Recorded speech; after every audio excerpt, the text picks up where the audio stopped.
Next, I'm excited to have Terry O'Daniel on this program with us to talk a little bit about cyber currents, things that are happening in our world that are breaking new ground, either in terms of requirements or issues that have been coming up. Terry is a fractional CISO with UDIA and security leader and overall cool guy. So we're really happy to have him share his perspectives on this in terms of some of the latest changes with the California Consumer Privacy Act and AI frameworks. Terry, what are we seeing lately in terms of changes in that landscape? Thanks, Julie. I think what's important to note is what changed is in California, we've moved from regulating data collection to regulating decisions. Under the California Privacy Rights Act, CPRA, which is the replacement for CCPA, the state finalized rules around automated decision making, including AI systems. So if an algorithm materially infects someone in hiring or pricing or access to services, you now have to disclose it. And you have to explain in a meaningful way. And in some cases, you have to give people a way to opt out. That's a significant change for the industry, and it's real compliance that's coming down towards us. It's not just theory. It sounds like it's going to create a lot of complicated results if some people are opting out of being decided on at all, and decisions might have some unpredictable effects, right?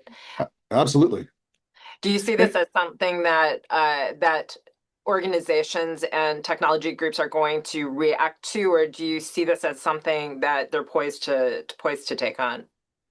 I think we're unprepared as an industry because this change, which is sometimes called ADMT, it's much broader than people think. It's not just about generative AI or chatbots. It includes scoring systems, engines that do recommendations, decisions around eligibility, risk models. So anything that meaningfully influences the decision that a company makes without real human judgment in the loop, that's in scope. So if software is helping shape outcomes for people, it's likely in scope, regardless of whether or not there's an LLM involved. Wow, that's a pretty broad scope. That's much more than just AI, and an interesting, important way to think about it in terms of impacting decisions, not just data breaches and leaks. In terms of what that might impact with existing software and existing decisions and algorithms, do we are we seeing some kind of sense of it starting to impact into wider waves rather than just AI, or Hmm. just starting to get that, just starting to see how that plays out in the marketplace?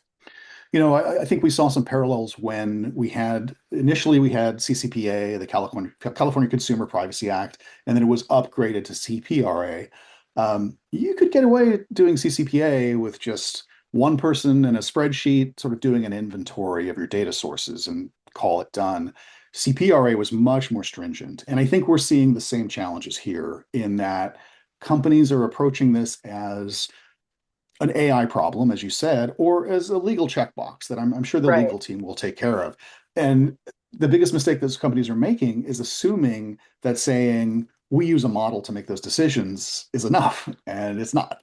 So the good thing is these rules are about accountability. Can you actually explain a decision, trace how it happened, and then stand behind it, which we all want as consumers, companies to do? And if you can't do that, you don't really control those systems. But that is a huge burden and that's a huge uplift. And I frankly haven't heard as much conversation in the security community about it as I would have expected.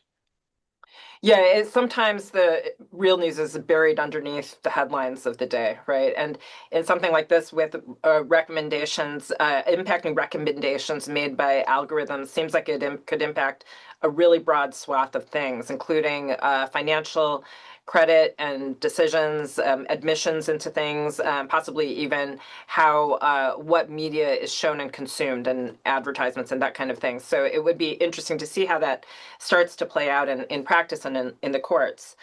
You mentioned that it's impacting automated decision making. What rights might be out of scope? Well, let's start with what's in scope. I think the biggest change Yeah, is in the same way that we saw with GDPR, the rights of customers to opt out, to get a copy of their data, et cetera. These are big changes that are coming with the ADMT.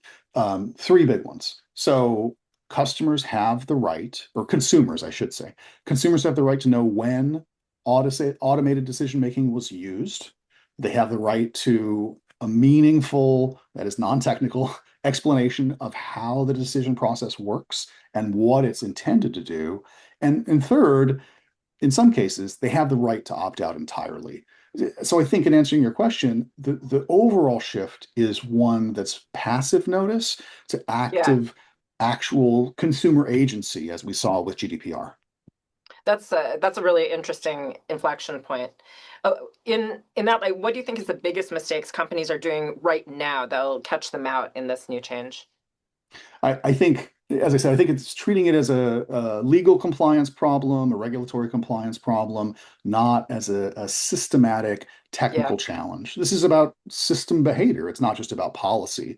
If, as CISOs, we care about auditability, integrity, access control, and third-party risk. So if AI systems are being used to make decisions, security leaders now need to understand how the decisions are logged, how they're reviewed, what governing structure over, is the umbrella structure over them, and ultimately, how can you defend them? So we've sort of put off AI governance for a little while, but I yeah. think it's coming now. And I think the mistake is to not start investing today in really building that AI governance structure. Yeah, absolutely. And it sounds like what they're trying to do with the laws, and we'll see how this works out, is to catch some of the things that even in the past might have been considered loose and kind of group them up with the new set of laws, right? It's not just targeting just AI. So, they might have bitten off more than they can chew, or maybe it becomes a new area where we can see real changes and structural improvements, right? So there's the optimistic and the pessimistic take on it. Yeah, So well, and grabbing the thread of that, I would say there is an opportunity here, right? right, In the same way that some regulation has forced us to really use privacy by design or security by design, this forces us to design for accountability and early in the process because no one wants to have to bolt on and right, refactor these things. So if you assume starting today that you'll need to explain every meaningful decision that your system makes to your customers, to your board, to regulators, possibly, then you're on good footing. And I think that's the optimistic piece. I think the companies that succeed here won't be the ones with the flashiest models necessarily. They'll be right. the ones who can clearly explain and justify how their AI behaves. Yeah. Taking the long view and staying honest, right? Let's hope. Yeah.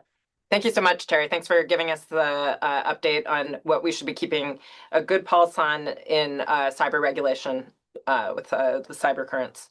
Thanks, Julie. See you next time. Yep. See you next time.